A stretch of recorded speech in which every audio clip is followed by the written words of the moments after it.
នៅក្រៅប្រទេសហើយក៏វាជា challenge មួយសម្រាប់យើងមួយគឺការរស់នៅឆ្ងាយពីគ្រួសារយើងត្រូវរៀនធ្វើចិត្តឲ្យរឹងមាំហើយពីរតកតងជាមួយនឹងការជួបជាមួយនឹងមនុស្សថ្មីជាច្រើនហើយនឹងជាតិសាសផ្សេងគ្នាទៀតចឹងណាហើយការធ្វើការរបស់គេក៏ផ្សេងពីយើងដែរអញ្ចឹងបើសិនយើងរំពឹងថាគេឲ្យគេទៅធ្វើការដូចជាយើងដែរក៏វាអត់មានភាពងាយស្រួលក្នុងការធ្វើការនឹងចុះសម្រុងដូចគេដែរចឹងណាហើយទី3តកតងនឹងជាមួយនឹងកន្លែងស្នាក់នៅឬក៏នៅពេលដែលយើងមានបញ្ហានៅផ្ទះយើងចង់ទៅផ្ទះភ្លាមក៏វាអត់មានភាពងាយស្រួលដែរចឹងណាជាពិសេសនៅធ្វើការនៅឆ្ងាយដូចជា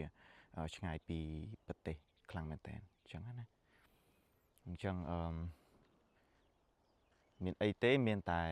ព្យាយាមទៀតរៀនបន្ថែមទៀតមើលគេបន្ថែមទៀតថ្ងៃនេះខ្ញុំគិតថាខ្ញុំមកមើល sunset ក៏មិនតែមាន sunset ទេខ្ញុំអ្នក set វិញអរគុណ